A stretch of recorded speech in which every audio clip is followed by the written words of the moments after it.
नमस्कार दोस्तों, आप देख रहे हैं सिनेमा हॉल और मैं अजय ब्रह्मात्मज। अगर आपने अभी तक मुझे सब्सक्राइब नहीं किया हो तो प्लीज़ सब्सक्राइब कर लें और घंटी भी बजा दें ताकि मेरे अपडेट्स आपको मिलते रहें। तो आज फिल्म रिव्यू लूडो का। दिवाली के पहले ये सारी फिल्में रिलीज हो रही हैं, कुछ थिएटर में हो रही हैं, कुछ OTT प्लेटफॉर्म पर हो रही हैं। लूडो भी दिवाली के मौके पर रिलीज हुई फिल्म है। इसे अनुराग बसु ने लिखा है और निर्देशित भी किया है। अनुराग बसु ने मेट्रो भी लगभग ऐसी ही एक फिल्म बनाई थी जिसमें कई कहानियां थी। यहां भी कई कहानियां हैं। अब ये अलग बात है कि इन कहानियों के किरदार याद नहीं रहते अपने नाम से, लेकिन वे किरदार याद रहते हैं इसलिए कि उनको निभाने वाले कलाकार जो पर्दे पर चुने गए हैं वे सभी सक्षम, योग्य और बहुत ही संवेदनशील कलाकार हैं। सबसे पहले मैं कलाकारों का ही नाम ले लेता हूं ताकि बाद में अगर कोई छूट जाए तो आप अगर उसके प्रशंसक हैं या उसका काम पसंद आया है तो आपको बुरा ना लगे। तो कलाकारों के नाम मैंने लिख लिए हैं। मैं इसमें रोहित सराफ और पर्ल मनी की बात करूंगा, दोनों नए कलाकार हैं। इसके अलावा आशा नेगी हैं, पंकज त्रिपाठी हैं, राजकुमार राव हैं, इनायत वर्मा हैं, सानिया मल्होत्रा हैं, आदित्य राय कपूर हैं, कृष्ण राठी हैं। मेरा ख्याल है कोई नाम छूटा नहीं होगा। इन सभी ने इस फिल्म को रचा है और इस फिल्म के गॉड, इस फिल्म के ईश्वर अनुराग बसु हैं। एक बार श्याम बेनेगल का मैं इंटरव्यू कर रहा था तो उन्होंने कहा था कि अगर आप ईश्वर की धारणा में यकीन करते हैं तो निर्देशक अपनी फिल्म के लिए ईश्वर ही होता है। वह खुद अपने किरदारों को रचता है, उनकी ज़िंदगी तय करता है, उनके जीवन मृत्यु के बारे में सब कुछ तय करता है। सारी घटनाएं उसके हाथ में होती हैं। लूडो में भी आप देखें कि सारे किरदार जिस तरीके से रखे गए हैं या जिस तरीके से पेश होते हैं या वे एक दूसरे को क्रॉस करते हैं, एक दूसरे को क्रिस क्रॉस करते हैं, एक दूसरे को सामने आते हैं, या उनके आपसी संबंध जो जोड़ियां इसमें बनी हैं, इसमें 4 के बजाय 5 जोड़ियां आप कह सकते हैं। एक तो राजकुमार राव और फातिमा सना शेख की जोड़ी है, एक अभिषेक बच्चन और इनायत वर्मा की जोड़ी है, एक पंकज त्रिपाठी और शालिनी वत्स की जोड़ी है, एक आदित्य राय कपूर सानिया मल्होत्रा की जोड़ी है, और एक जो सबसे पहले मैंने नाम लिया रोहित सराफ और पर्ल मनी की जोड़ी है। तो इन सारे जोड़ियों ने मिलकर इस कथा को संगोफित किया है और अनुराग बसु इस फिल्म में खुद भी सूत्रधार की भूमिका में हैं और उन्हें निश्चित रूप से एक्टिंग भी करनी चाहिए। उनकी प्रेजेंस स्क्रीन पर अच्छी लगती है। वे ही अपने किरदारों के नियंता हैं और फिल्म में चूँकि कहानी ऐसी उलझी हुई है और इतनी सारी घटनाओं को लेकर चलती है, इतने सारे चरित्रों को लेकर चलती है, इसलिए वे बार बार आते हैं और कथा का सूत्र बताते हैं। हालांकि फिल्म के अंत में पता चलता है कि वे यमराज हैं और चित्रगुप्त से बातें कर रहे थे और वे दोनों, चित्रगुप्त उनसे सवाल करते हैं पाप पुण्य के बारे में, सदकर्म और हतकर्म के बारे में, अच्छे और बुरे होने के बारे में, और ये यमराज उनके जवाब देने की कोशिश करते हैं। फिल्म को देखते हुए उस दर्शन से, उस माइथोलॉजिकल दर्शन से आप कितना सहमत होंगे या असहमत होंगे कहना मुश्किल है, लेकिन यहाँ किरदारों के साथ जो हो रहा है या जैसे किरदार आए हैं उनको देखते हुए साफ लगता है कि ये सभी अपनी अधूरी आकांक्षाओं और लालसाओं के साथ यहाँ हैं। जैसा कि आम जीवन में होता है, हम सभी की अपनी अधूरी आकांक्षाएं हैं, हम सभी की अपनी अधूरी लालसाएं हैं।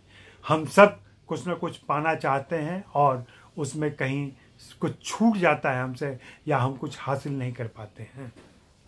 कभी प्रेमिका छूट जाती है, कभी नौकरी छूट जाती है, कभी सेहत की वजह से कुछ छूट जाता है, कभी संयोगों की वजह से कुछ छूट जाता है, लेकिन हमारी कोशिश रहती है कि हम उसे कैसे भी उसकी भरपाई कर लें या कैसे भी उसे हासिल कर लें। इस फिल्म में फातिमा और राजकुमार राव का किरदार एक बहुत हसीन जोड़ी है और उन दोनों की अपनी समस्याएं हैं। इनोसेंट फूल राजकुमार राव, जो कभी अमिताभ बच्चन का फ़ैन हुआ करता था, अपनी प्रेमिका के कारण अब मिथुन चक्रवर्ती का फ़ैन है और वह उसके संस्कारों में, उसकी आदतों में घुस चुके हैं। वह उन्हीं के अंदाज में बिहेव करते हैं या पेश आते हैं और जब भी स्ट्रेस में रहते हैं, जब भी तनाव में रहते हैं, जब भी किसी मुश्किल दुविधा में फंसते हैं तो वो डांस करने लगते हैं। फातिमा के पास हिंदी फिल्मों के आम हीरोइनों की तरह तड़क भड़क वाली कोई चीज़ नहीं थी और एक शिशु उनके गोद में हमेशा है। बावजूद इसके उन्होंने जिस भाव भंगिमा के साथ अपने किरदार को पेश किया है वह काबिल तारीफ है। बहुत ही लिमिटेड एक्सप्रेशन के साथ किरदार को दिया गया था यहाँ पे, लेकिन फातिमा की यह खूबी है कि उन्होंने बहुत अच्छे तरीके से उसको पूरी संजीदगी के साथ पर्दे पर उतारा है। यही बात मैं शालिनी के लिए भी कहूँगा।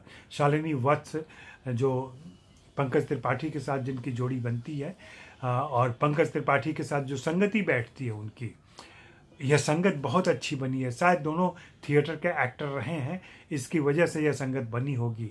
हमें ऐसी फिल्में देखते समय इन बातों पर भी सोचना चाहिए कि क्यों दी हुई स्क्रिप्ट में, बिखरी हुई स्क्रिप्ट में भी कुछ कलाकार अपनी भूमिकाओं को एक प्रभावशाली तरीके से पेश कर पाते हैं। इसके पीछे कहीं ना कहीं उनका एक अनुभव संसार होता है।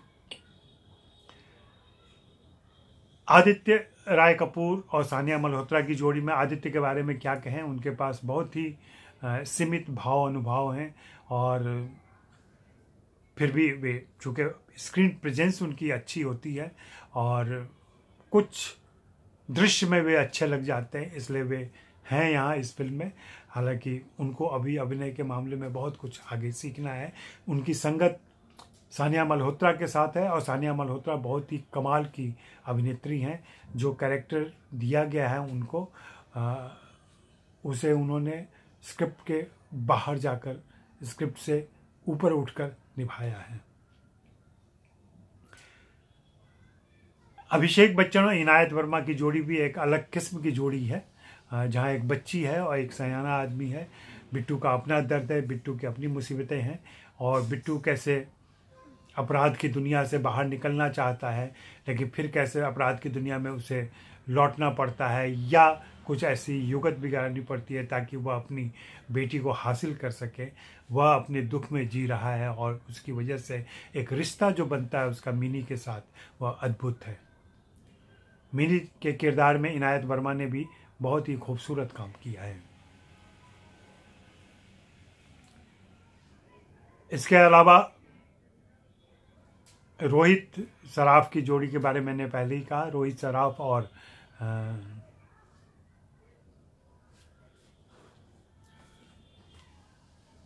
पर्ल मनी और रोहित सराफ की जोड़ी ने बहुत ही शानदार काम किया है और उनके पास भी इन सारे दिग्गज और अनुभवी कलाकारों के तुलना में वे नए थे, लेकिन उन्होंने इनका बराबर का साथ दिया है।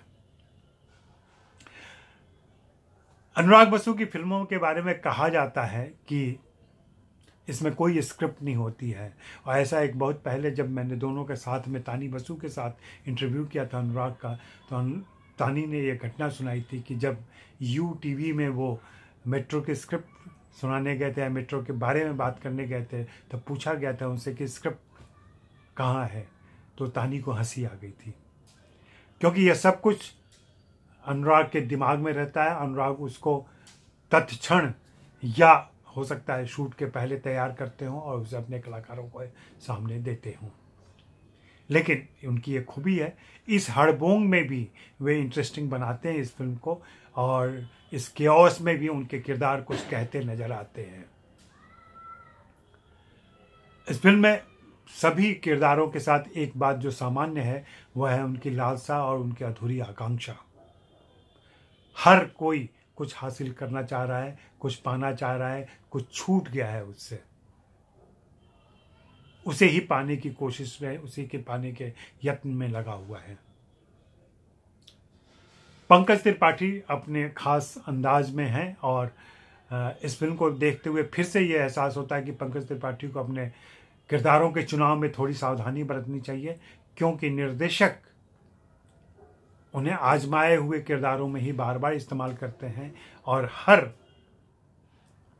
कलाकार की भावभंगिमाओं की कुछ लाक्षणिक विशेषताएं होती हैं, वह किसी न किसी प्रकार से दिख जाती हैं फिर से, या उनका दोहराव होता है। यह फिल्म थोड़ी सी बिखरी हुई है और इस फिल्म को देखते हुए, जी हाँ, अगर OTT प्लेटफॉर्म पर आ रही फिल्म को देखते हुए देखना पड़े कि और कितनी फिल्म बाकी है, तो निश्चित रूप से फिल्म कहीं ढीली पड़ रही है, शिथिल हो रही है, बोझिल हो रही है, और ऐसा इस फिल्म के साथ होता है। मुझे 2 बार समय देखना पड़ा। थिएटर के ज़माने में, थिएटर के समय में जब हम लोग फिल्में देखते थे और जब समय नहीं बताया जाता था फिल्मों का, तब घड़ी देखते थे कि और कितनी बाकी होगी फिल्म। यहाँ तो फिल्म चलती रहती है और आप समय देख सकते हैं कि कितना समय बीता है अभी। तो अनुराग बसु भी अपनी अगली फिल्म पे इस बात का ध्यान रखे। हालांकि उन्होंने अपने इंटरव्यू में इस बार बहुत सारी बातें कही हैं कि कैसे जग्गा जासूस के समय उनसे जो भूल हुई थी उसको उन्होंने ठीक किया है, और इस बार वो कोशिश दिखती है, साफ दिखती है कि एक हर कह लें किरदार का एक बिगिनिंग है, एक उसका मध्य है, एक उसका अंत है, और इस तरह से एक ग्राफ दिखता है उसका। तो यह एक अच्छी बात है, एक बदलाव है उनमें, और उम्मीद है कि अनुराग बसु इससे बेहतर फिल्म लेकर आएंगे अगली बार। यह फिल्म अपनी तमाम सीमाओं के बावजूद यह है कि इंटरेस्टिंग बनी रहती है, आप देखते चले जाते हैं।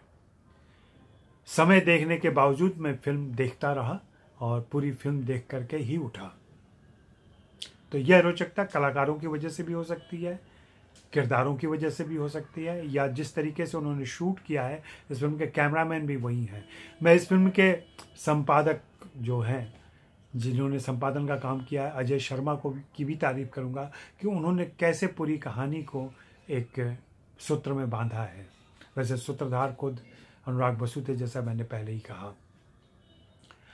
तो इस फिल्म को मैं 3 स्टार दूंगा। धन्यवाद, मेहरबानी।